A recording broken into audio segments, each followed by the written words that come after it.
नियम से मनोबल होते हुए भी प्रत्येक में मनोबल हो ही, ऐसा कोई नियम नहीं है। क्या कह रहे हैं महाराज? दोनों बातें एकदम उल्टी। सही कह रहा हूं महाराज जी? कल आपका अंतराय तो नहीं था? नहीं नहीं, एकदम दिमाग ठिकाने पर है। कैसे कह दिया? फिर से सुन लो। प्रत्येक मनुष्य में नियम से मनोबल होते हुए भी प्रत्येक में मनोबल हो ही, ऐसा कोई नियम नहीं है। अब यहां मनोबल शब्द में श्लेष है। श्लेष वह कहलाता है, शब्द एक है, अर्थ दो। जैसे कनक, कनक शब्द का अर्थ होता है सोना, और कनक शब्द का एक और अर्थ होता है धतूरा। हम लोग जब बचपन में पढ़ा करते थे विद्यालयों में, उस समय एक कबीर जी थे कि रहीमदास जी से पता नहीं, कनक कनक ते 100 गुनी मादकता अधिकाय, या खाए बोराए जग वा पाए बोराए। मतलब शब्द है कनक, कनक का मतलब धतूरा। धतूरा एक वनस्पति होती है, उसको यदि कोई खा ले तो वो मादकता पैदा करता है, मतलब नशा चढ़ जाता व्यक्ति को, मद। तो या खाए बोराए जग, उसको खाता है तो व्यक्ति बोरा जाता है, मतलब मदान्ध हो जाता है। और कनक मतलब सोना, मतलब पैसा। जिसके पास अकूत संपदा हो तो 100 गुनी मादकता अधिकाय, उसको खाएगा तो थोड़ी मादकता आएगी, लेकिन जिसके पास कनक मतलब सोना है, मतलब पैसा संपत्ति है, उसकी मादकता उस धतूरा खाने वाले से 100 गुनी ज़्यादा होती है। ये उसका वहाँ पर कहना था। यहाँ पर हमने मनोबल कहा सबके पास होता है, पहले इसको सिद्ध करते हैं। मनुष्य जो होगा वो नियम से संगी पंचेंद्री ही होगा। एक और नई बात बता दें, शायद आपने कभी नहीं सुनी होगी, वो ये कि गर्भज ही मनुष्य होते हैं, ऐसा कोई नियम नहीं है। महाराज क्या कह रहे हैं? हाँ, आपकी जो कांख आदि है, इसमें मनुष्य आयु को लिए हुए, मनुष्य गति जिनका नाम कर्म का उदय है, ऐसे सम्मूर्छन मनुष्य भी होते हैं। वे भी संगी ही होते। संगी मतलब जिनके पास मन होता है। इसलिए कहा, यदि कोई ये कहे कि जो उनको लब्ध अपर्याप्तक बोलते हैं, एक श्वास में 8-10 बार, इतना कम उनका जीवन होता है, किसी भी पर्याप्ति को वो पूर्ण नहीं कर सकते। तो इसलिए हमने कहा कोई भी मनुष्य हो, चाहे वो पर्याप्त हो चाहे लब्ध पर्याप्तक हो, भले वो पर्याप्ति को पूर्ण ना कर सके, लेकिन मन तो उसके भी होगा, क्योंकि मनुष्य संगी ही होता है नियम से। अब द्रव्य संग्रह में एक गाथा आती है, यद्यपि समय ज़्यादा हो गया, मैं बात दूसरी रखना चाहता था, लेकिन समय को देखकर मैंने सोचा इस बात को बदल दो, फिर कभी रखेंगे, आज दूसरी रखते हैं, क्योंकि अपनी समय की आपकी मर्यादा रहती है। तो मनोबल, तो वहाँ द्रव्य संग्रह में नेमिचंद्र आचार्य जी ने कहा, गाथा है, उसमें उन्होंने कहा, आचार्य नेमिचंद 10वीं शताब्दी में हुए, आज से लगभग 1100 वर्ष पूर्व। तिक्काले चदुपाणा इंद्रिय बल माऊ आण पाणोया बवहारासो जीवो निश्चय नय दो दुचेदना जस्से। इसका अर्थ है प्रत्येक जीव कम से कम 4 प्राणों से जीता है।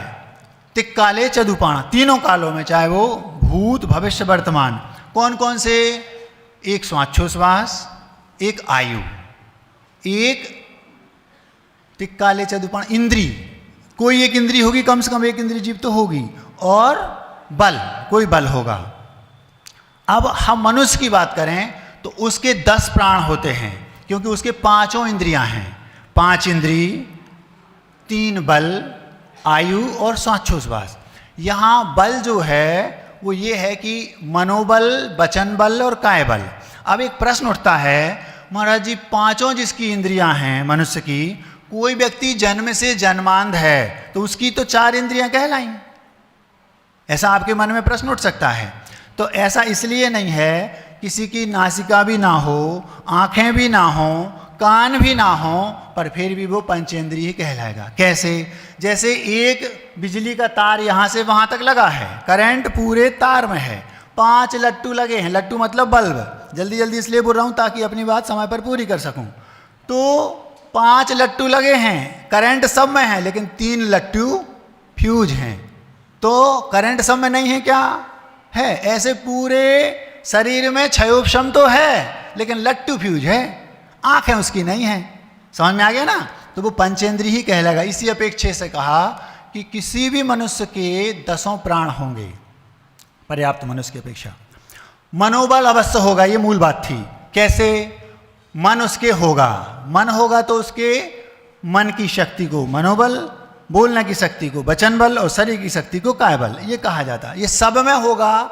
इसी अपेक्षा से कहा कि प्रत्येक जीव के, मनुष्य के मनोबल होता है। ये तो हो गई सामान्य बात, सब समझते हैं।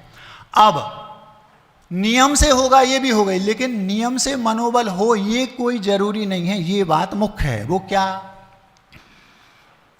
अरे भैया उनका तो मनोबल बिल्कुल टूटा हुआ है ही नहीं। ये जो मनोबल है, इसको हम क्या बोलेंगे? इसके कई हम नाम बोल सकते हैं, जो आपको समझ में आए आप सेट कर लेना अपने दिमाग में। कैसे? हौसला,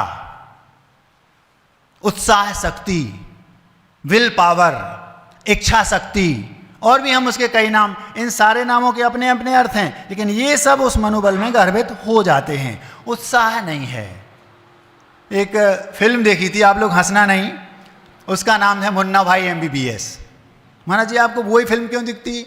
इसलिए दिखती है, वो प्रकरण उसी का आ गया। उदाहरण वो नहीं दे रहा हूं जो पहले दिया था। उसमें एक जो हीरो होता है, वो हीरो चीटिंग करके MBBS डॉक्टर, आप सबने देखी होगी, तो वो रहता है क्या, थोड़ा गुंडागर्दी वाला। तो उनके छर्रे होते गुर्गे, जिनको आप बोलते, क्या बोलते, सर्किट। तो उसका जो सर्किट था, उसका उत्साह हमेशा 7वें आसमान पर रहता था। तो क्या उसको मानव शरीर की कोई अंग के बारे में जानना था। तो जहाँ पर वो गया वहाँ पर और दूसरे डॉक्टर थे, तो वो थोड़ा परेशान होता था। तो इस टाइप के लोग परेशान नहीं हो सकते। उसने कहा सर्किट क्या? हाँ भाई क्या चाहिए? तो बोलता वो यार एक बॉडी चाहिए। मतलब उन लोगों के लिए ये सब बॉडी वॉडी तो सामान्य है। तो वो ऐसा तो चाहिए, हाँ हाँ भाई हो जाएगा भाई। मतलब उसके मुंह पे मैंने मना कभी सुना नहीं। उससे वो कहे यार सर्किट तारे लेके आओ, हाँ भाई हो जाएगा। मुंह पे उसके कभी मना रहता है। उसका हमेशा हमने देखा 7वें आसमान पे उसका मनोबल रहता था, हमेशा एकदम बिल्कुल। बस बाहर गया, सर्किट वो बॉडी चाहिए यार एक, हाँ भाई हो जाएगा। बाहर गया, एक को ठोका ठाका पकड़ के लिया, लेटा दिया, ये बॉडी आ गई साहब, खोल लो खा लो। जबकि वो मरा नहीं था, जीवित था। वो एक अलग बात है। तो हम किसी भी कहानी किस्से से कुछ ना कुछ चाहें तो ग्रहण कर सकते हैं। महाराज जी आप ऐसा उसी का उदाहरण देते हैं।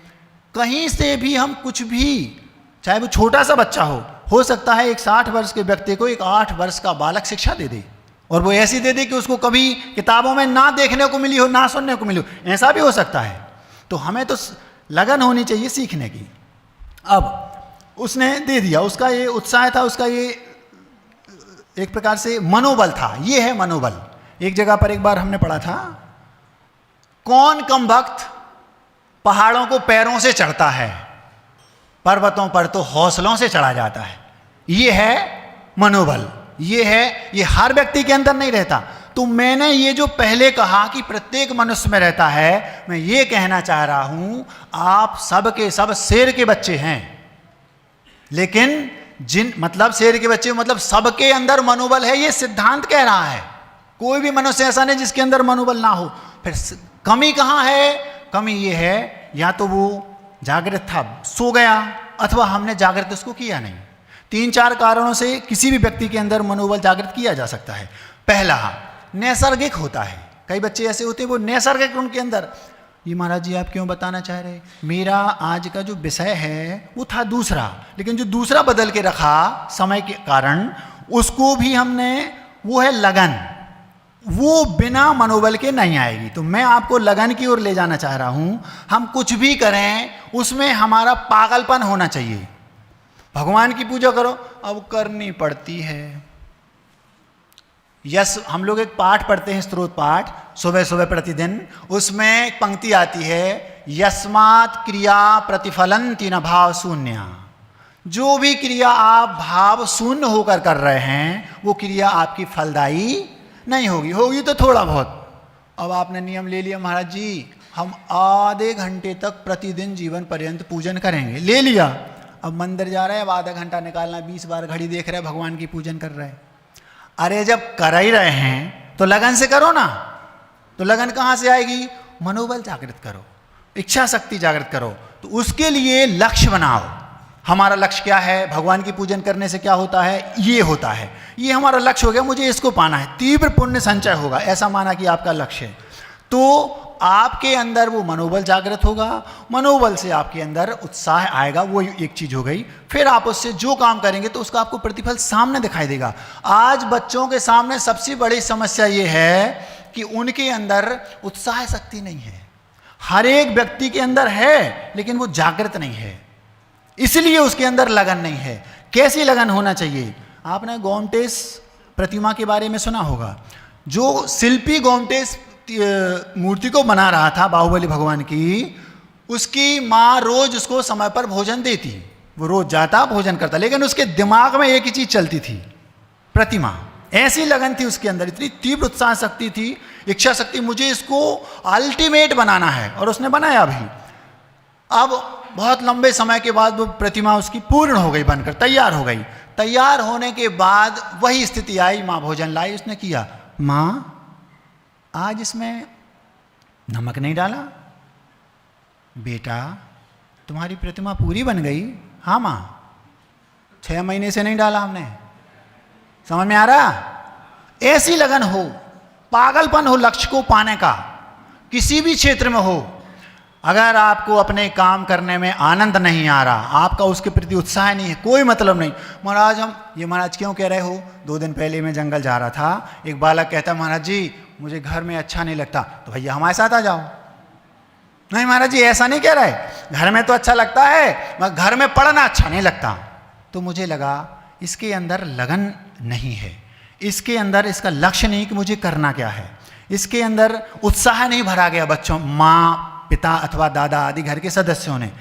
इसके अंदर इसके मनोबल को जागृत करना है। अब वो हम ये देखें, हमारे घर में जो पत्नी है, पिता हैं, बच्चे हैं, कहीं उनका उत्साह नष्ट तो नहीं हो गया, अथवा उनके अंदर नैसर्गिक उत्साह है कि नहीं। 4 कारण हैं उत्साह शक्ति जागृत करने के। एक तो कुछ नहीं करना, उसके अंदर नैसर्गिक होता है, वो तो सामान्य बात हो गई। एक दूसरा ऐसा होता है जिसे उसे प्रेरित करके जगाया जाता है। जैसे हम अभी आपको वीर रस में कोई सुना दें, सेनापति सैनिकों को झगड़ा या जहाँ युद्ध करने जाना होता है उसके पहले एक अपना उद्बोधन देता है, ऐसा भरता है अपने आप उत्साह जागृत हो जाता है। जब कुंडलपुर के बड़े बाबा की प्रतिमा को व्यवस्थित करना था, आचार्य श्री जी ने प्रवचन दिया, कोई यदि सभा में उस प्रवचन में हो तो देख लो, ऐसा जबरदस्त प्रवचन दिया था आचार्य श्री ने। शराब तो ठीक, मुनिराजों को जोश आ गया था, जरूरी था उस समय, क्योंकि धर्मनाश क्रिया ध्वंस वाली बात आ गई, वहां पर बोलना पड़ेगा क्योंकि उस समय आवश्यक है। ऐसा जबरदस्त दिया था आचार्य ने, अगर कहीं पढ़ा हो तो सुन लेना, अपने आप आपकी उत्साह शक्ति जो मनोबल है वो 7वें आसमान पे पहुंच जाएगा, ध्यान रखना, इतना जबरदस्त था। तो हमारे बच्चों के अंदर यदि वो नहीं है तो एक तो हमने आपको बताया कि नैसर्गिक होता है, दूसरा बताया प्रेरणा से, जैसे हम आपको प्रेरित कर रहे हैं, अच्छे वीर रस में प्रेरित कर दें, हो सकता है 2-4 का उत्साह जग जाए, एक का भी जग गया तो हमारा बोलना सार्थक हो जाएगा, जग जाएगा कई का, ये मुझे पता है, क्योंकि अभी लास्ट में हम जगा देंगे, चिंता नहीं करो, ठीक है। तीसरा कारण है वो हम आपको उदाहरण के माध्यम से बताते हैं, हंसना नहीं। एक फिल्म देखी थी जब वी मेट, उसमें महाराज जी आप फिल्म का उदाहरण क्यों देते? क्योंकि हमारे जो आज के बच्चे हैं उन्हें वो देखना, पहले कहानियां पढ़ करके बच्चों को उसमें ऐसा कहा, राम ने ऐसा किया था, सीता ने ऐसा किया था, आदि आदि। आज बच्चे फिल्म देखते हैं, कोई बात नहीं, हम फिल्म का दे देंगे, हमें तो अच्छाई को ग्रहण करना है। उस फिल्म में एक जो हीरो रहता है, वो हीरो किसी कारणवश एक प्रकार से उसका उत्साह नष्ट हो जाता है, उसकी जो मनोबल है वो टूटा हुआ होता है। इतना बड़ा उसका कंपनी, उतनी बड़ी कंपनी होती है, लेकिन वो उसका जो पीए है वो कहता है सर यदि इस टाइप से हम काम करेंगे तो हमारी कंपनी बहुत जल्दी डूब जाएगी। लेकिन उसके अंदर कोई, क्योंकि एक प्रकार से प्रसंग उपस्थित हुआ जिसके कारण उसका उत्साह एकदम नष्ट हो गया। तो हमारे घर में ये कर्तव्य है, कहीं हमारी पत्नी का, कहीं हमारे बच्चों का, कहीं हमारे भाइयों का उत्साह नष्ट तो नहीं हो गया। अगर हो गया है तो उन 4 कारणों में से किसी एक कारण से उसको जगाओ। नहीं है ये पहले कह दिया, क्योंकि प्रत्येक मनुष्य में है, जगाना हमारा कर्तव्य है। अब क्या हुआ वहां ये हुआ कि वो घड़ी बहुत तेज चल रही है, थोड़ा स्लो चलाने वाली लगा दो, नहीं तो उसको 15 मिनट पीछे कर दो। वहां क्या हुआ, उसमें जो जब भी मैं की मैं बात कर रहा हूं, वहां पर उस हीरो का उत्साह एकदम ठंडा है। कंपनी का मालिक है, बहुत बड़ी कंपनी है, लेकिन उसके पिता की कोई एक ऐसा प्रकरण हुआ जिससे उसका पिता की वो एक्सपायर हो गया और बिल्कुल उत्साह ठंडा है। उसका पीए बोलता है सर ऐसा चलेंगे तो क्या होगा, मैं क्या करूं, अंदर से लगन ही नहीं है, जग ही नहीं रही है।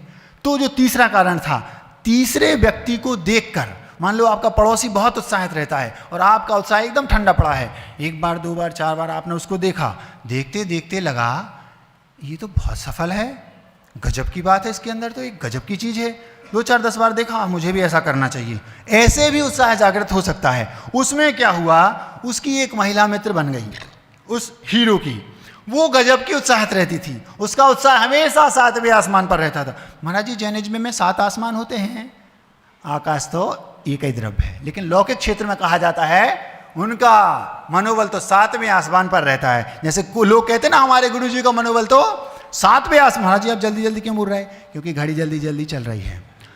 आप कभी भी देखना गुरुदेव के मुख पर हमेशा मुस्कान बनी रहेगी, कभी भी उनको आप ये नहीं देखना कि वो हमेशा 75-77 वर्ष की उम्र में भी एक 20 वर्ष के युवक में जितनी उत्साह शक्ति, जितनी विल पावर जितना रहता है, उससे 100 गुना ज्यादा गुरुजी का हमेशा अभी बना रहता है।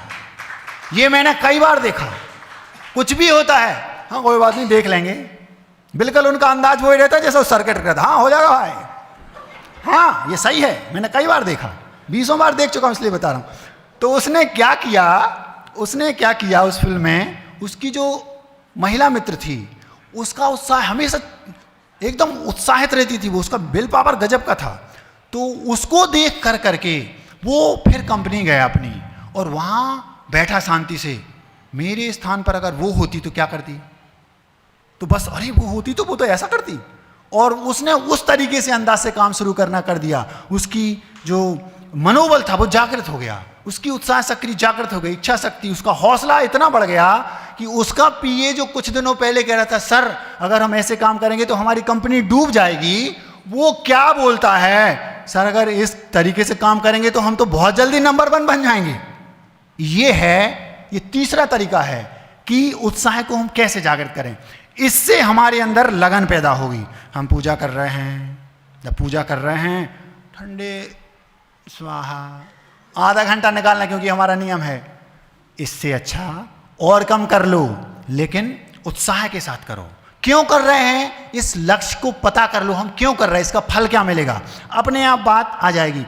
समय ज़्यादा हो रहा है इसलिए हम बीच की बातों को छोड़कर सीधे वहां पहुंचते हैं जो चौथी बात है। चौथी कौन सी बात है, वो ये कई बार ऐसी घटना घट जाती है, वो घटना हमें उत्साहित करने पर मजबूर कर देती है, वो घटना हमें अंदर से इंस्पायर करती है, आपको ये करना है नहीं तो आपकी बेइज्जती हो जाएगी, मैं ये करके रहूंगा। ये चौथा कारण है उत्साह शक्ति जागृत करने का। वो क्या है, उदाहरण के माध्यम से हम आपके सामने रखते हैं। एक राजकुमारी थी, राजकुमारी का नाम था विद्योत्तमा। वो परम विदुषी थी। विदुषी जो शब्द है वो विद्वान के अर्थ में आता है, पुल्लिंग में, मतलब जो पुरुष हो उसको विद्वान बोलेंगे, और यदि वो स्त्री है तो वही विदुषी कहलाएगी। वो बहुत विदुषी थी। विद धातु से ये विद्वान और विदुषी शब्द बने हैं। विद धातु ज्ञान अर्थ में होती है। उन्होंने सौगंध ले ली, मैं विवाह करूंगी, किसने, राजकुमारी ने, मैं विवाह करूंगी तो केवल उससे जो मुझे विद्वत्ता में हरा देगा। राजा साहब को पता चल गया कि ये तो उससे विवाह करेगी। अब राजा थे और राजकुमारी से विवाह कौन करना नहीं चाहेगा, और वो सुंदर भी थी और विदुषी भी थी। पूरे नगर में आसपास के इलाकों में खबर फैल गई, अच्छे अच्छे धुरंधर विद्वान राजकुमार, अथवा ये नहीं था कि राजकुमारी करें, सामान्य जनता भी कोई भी विद्वत्ता में हरा दे और मुझे ले जाए वर के, पहुंच गई। अब एक विद्वान आया, 2-5 मिनट में ही हार गया। फिर एक दूसरा विद्वान आया, ऐसा करते करते करते करते अनेकों विद्वान, वो राजकुमार भी थे, सामान्य कवि भी थे, सामान्य जनता भी थी, अच्छे अच्छे धुरंधर संस्कृतज्ञ थे, सब आए, लेकिन कोई उससे जीत नहीं पाया। तो ये तो आप बहुत अच्छे से जानते होंगे कि यदि कोई व्यक्ति हमसे आगे निकलता है तो उसके टांग खींचने में हम पूरी ताकत लगा देते हैं। ये हमारा एक स्वाभाविक गुण जैसा हो गया है, कैसे भी इसको नीचे उतारना। 10-20 विद्वानों ने इकट्ठा होकर, जो हार चुके थे, उनने एक संगोष्ठी की और क्या कहा कि कैसे भी इस राजकुमारी को मजा तो चखाना है। अब उसमें उन्होंने सोचा, ऐसा करो, किसी एक ऐसे विद्वान को तैयार करो जो हो तो वस्तुतः मूर्ख, लेकिन अपन ने 20-25 ने ये सेटिंग बना ली है कि ये किस तरीके से क्वेश्चन करती है, तो अपन को क्या करना, बहुत ऊंचे विद्वान है, बहुत ऊंचे विद्वान है, ऐसा पहले से घोषित कर दो। किसी को आपको पता हो, अरे ये तो भैया बहुत ऊंचे महाराज हैं, तो अलग से, अभी देखा नहीं सुना नहीं, लेकिन उनकी अगवानी करने की एक अलग ही स्टाइल होगी, उनकी उत्साह अलग। क्यों? बहुत ऊंचे पहुंचे हुए महाराज आ रहे हैं, अभी है कुछ नहीं, ऐसा उनके साथ किया। तो अब वो जो विदुषी थी, उसके पास एक बहुत ऊंचे विद्वान हैं, वो आपसे विद्वत्ता की में आ रहे हैं और वो आपको जीत लेंगे, विवाह करना चाहते हैं। तो उसके पहले से वो तैयार है, बहुत ऊंचे विद्वान हैं, और वो था एकदम मूर्ख। उन लोगों ने सेटिंग बनाई कि इसको भेजो, उससे कह दिया आपको अपने मुख पर एकदम प्रसन्नता रखनी है, चेहरे पर एकदम कॉन्फिडेंस लेवल एकदम 7वें आसमान पर होना चाहिए, मनोबल एकदम बहुत हाई फाई, ठीक है, समझा दिया। और उससे कहा जो भी आपको कहना हो मौन में कहना, एक गूंगा 100 को हराता, ऐसा नीति है, बस ये उसको समझा दिया। जब कर्म का उदय आता है तो अच्छे अच्छे धुरंधर भी फेल हो जाते हैं। तो वहां पर उस जो राजकुमारी थी, उसका कर्म का उदय ही कह लो। कर्मों के जब पड़ते फेर, मकड़ जाल में फंसते शेर, ऐसा हमने बहुत पहले सुना था। मतलब क्या हुआ कि मकड़ी के जाल में शेर भी फंस जाते हैं जब कर्म का तीव्र उदय आता है। ऐसा ही उसके साथ हुआ, वो विद्वत्ता में जीतना चाहती थी, आमने सामने आए, पहले से घोषित कर दिया बहुत बड़े विद्वान हैं। अब उसने क्या किया, ये तय हो गया कि वो जो कन्या थी राजकुमारी, वो प्रश्न पूछेगी केवल इशारों में और ये जवाब देंगे इशारों में, इतना हो गया। वो था मूर्ख, अरे बहुत ऊंचे विद्वान है, उसने कहा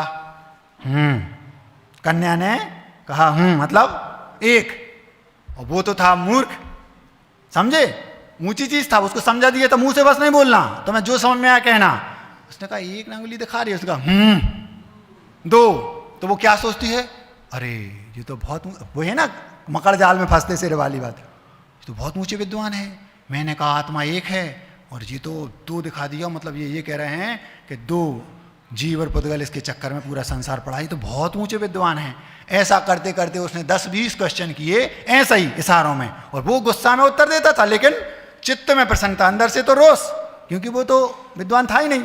और बढ़िया उल्टा जो इशारा देता वो उसका अर्थ क्या लगा लेती, अरे बहुत ऊंचे विद्वान है। लास्ट में उसने एक ऐसा हाथ दिखाया, किसने, उस विदुषी मतलब उस राजकुमारी ने, तो उसने ऐसा हाथ दिखाया, तो उसने कहा मुझे हाथ दिखाती है, उसने घूंसा दिखा दिया। तो उसने कहा अरे मैंने तो कहा ऐसा, और ये कह रहे हैं 5 इंद्रियां कंट्रोल कर लो, बस इतने बड़े विद्वान हैं। विवाह हो गया। जैसे ही विवाह हुआ 2-3 दिन में समझ लिया ये तो निरा मूर्ख है। अब देखो यहां से जो मैं कहना चाह रहा हूं वो आपके सामने आ जाएगी। उसको घर से निकाल दिया। आज की पत्नियां होती तो 13 घंटे में भाग जाती, लेकिन वो भगी नहीं, क्योंकि वो विदुषी थी। उसने कहा शास्त्रों में लिखा है वो पति तो एक ही होगा, पर उससे कहा आप जाइए, मैं यहीं हूं, घर पे रहूंगी, हम अपने पिताजी के घर नहीं जा रहे ना, हम आज तो तलाक, दूसरे दिन तलाक का पेपर ले, हमें तलाक दे दो, हम तो दूसरा ढूंढ लेंगे। ऐसा नहीं था। उसने कहा आप घर में रहिए, हम घर में रहेंगे, आप बाहर निकलिए। घर का दरवाजा बंद कर लिया, विद्वान बन के आइए, जब विद्वान बन के आप आ जाएंगे तब मैं आपको स्वीकार करूंगी। बस ये घटना थी, उस व्यक्ति के अंदर ऐसी चोट लगी, अब मैं विद्वान बनूंगा। उसका जो मनोबल था वो जागृत हो गया, उसकी जो इच्छा शक्ति, मुझे अपनी पत्नी को विद्वत्ता दिखाने में हरा के रहूंगा, इसको मान पर ठेस लगी, ये चौथा कारण है। और बस उसने कुछ नहीं, जाकर सीधा कैसे भी मुझे विद्या अध्ययन करना है, साम दाम दंड भेद जैसे बने वो इतना विद्वान बन गया, इतना विद्वान बन गया। वापस आकर उसने अपनी पत्नी को चैलेंज दिया और इस बार मुंह से, पहले तो हराया था मौन से, इस बार मुंह से उसको हरा दिया। वो कोई और नहीं था, वो विद्वान थे सर्वश्रेष्ठ कवि उस समय के कालिदास। छोटी मोटी बात है ये। ऐसा हमारे जीवन में कुछ करो ताकि हमारे अंदर का उत्साह जागृत हो। आज बच्चे ये जो कोचिंग क्लासेस होती ना, बहुत सारे कॉम्पिटिटिव एग्जाम देते हैं। एक बच्चा आया, महाराज जी 2 लाख बच्चों ने पेपर वो फॉर्म भरा है, वो केवल 200 सीटें हैं, महाराज जी आशीर्वाद दे दूँ हम फॉर्म भर दें। तुम बिल्कुल नहीं भरना, तुम्हारा बस का नहीं है। क्यों? जो ऐसा कर रहा है, अरे ऐसा होना चाहिए अपने अंदर। क्या 2 लाख हैं, 200 में पहला नंबर हमारे लगना है, ऐसा उत्साह अपने अंदर होना चाहिए।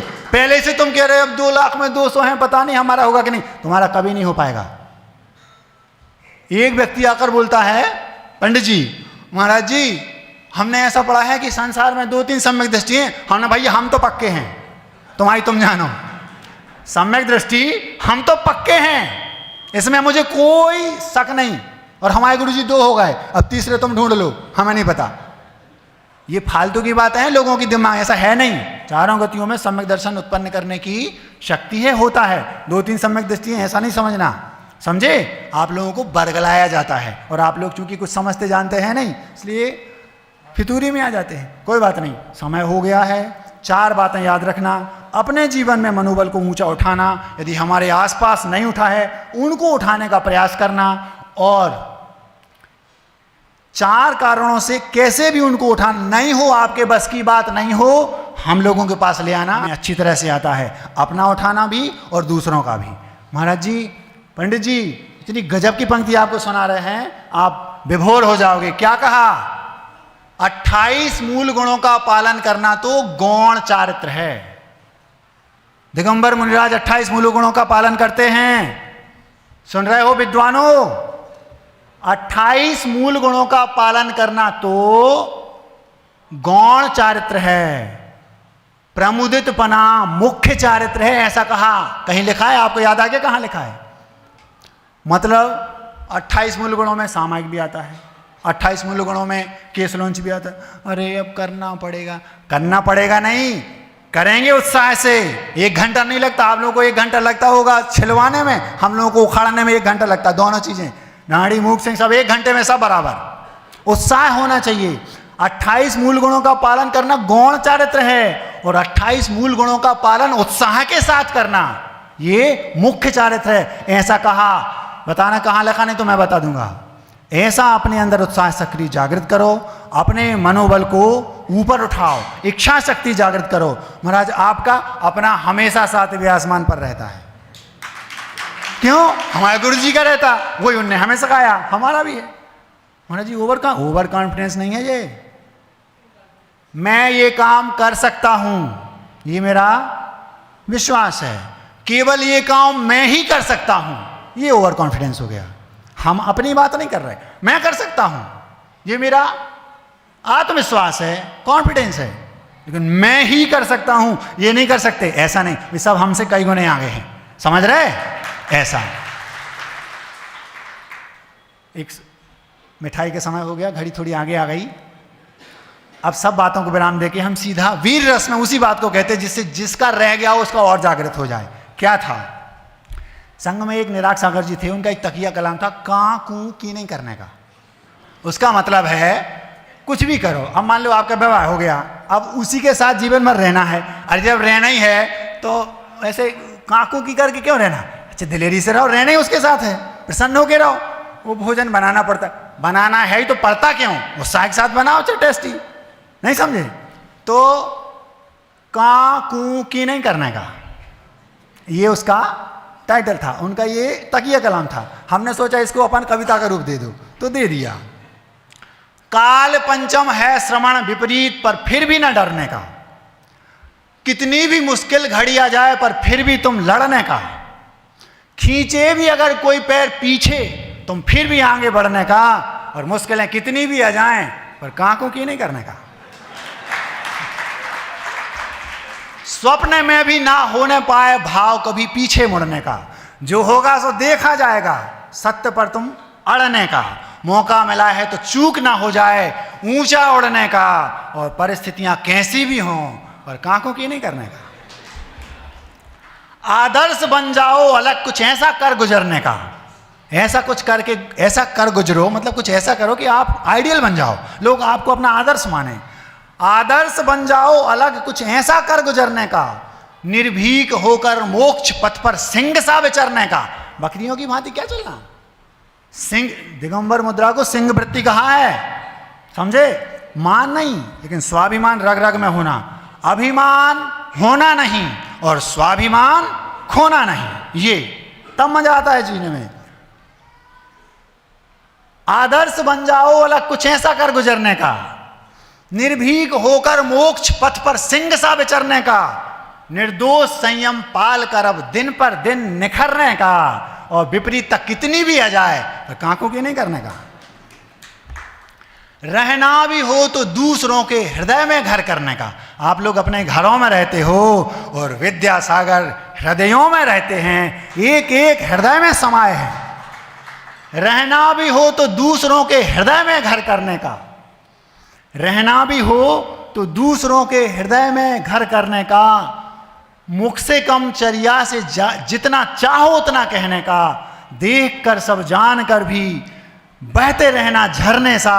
और दिक्कतें कितनी भी आ जाएं पर कांकों की नहीं करने का। अवसर मिला दुर्लभ तो अब संसार सागर तरने का।